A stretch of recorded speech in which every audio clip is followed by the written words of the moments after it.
Israel മക്കൾ Canaan ദേശത്തിലേക്ക് പോകുവാൻ വേണ്ടി മിസ്രൈമിൽ നിന്ന് കടന്നു വരുന്ന സമയത്ത് മോശ അവരെ വഴി നടത്തി കൊണ്ടുവന്നു.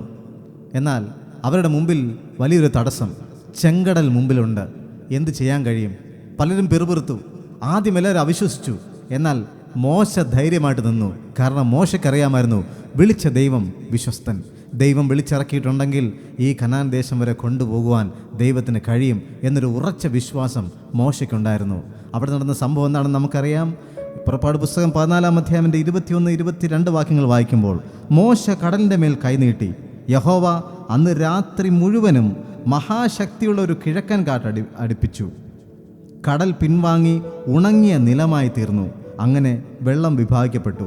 ഇസ്രായേൽ മക്കൾ കടലിൻ്റെ മധ്യേ ഉണങ്ങിയ നിലത്തുകൂടി കടന്നുപോയി. അവരുടെ ഇടത്തും വലത്തും വെള്ളം മതിലായി നിന്നു. പ്രിയമുള്ളവരെ, വലിയൊരു തടസ്സമായിരുന്നു അവരുടെ മുമ്പിൽ, ചെങ്കടൽ. എങ്ങനെ അതിജീവിക്കും? അവിടെയാണ് ദൈവത്താൽ അസാധ്യമായി ഒന്നുമില്ല.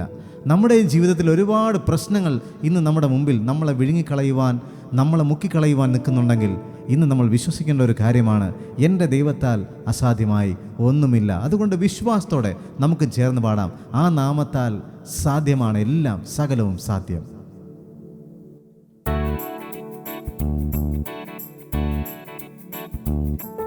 എൻ ദൈവത്താൽ കഴിയാത്തത് ഏതുമില്ല,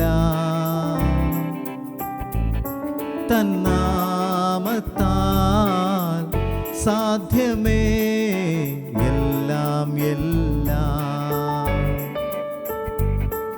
എൻ ദൈവത്താൽ കഴിയാത്തത് ഏതുമില്ല,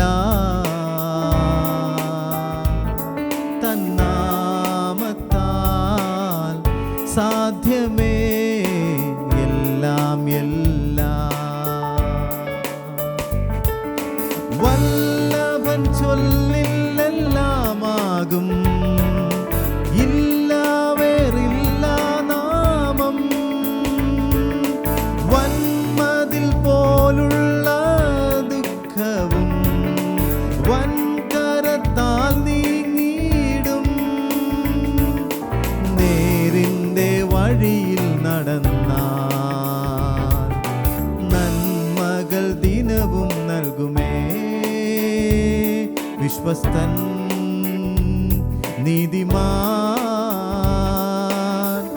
സൈന്യത്തിൻ നായകൻ.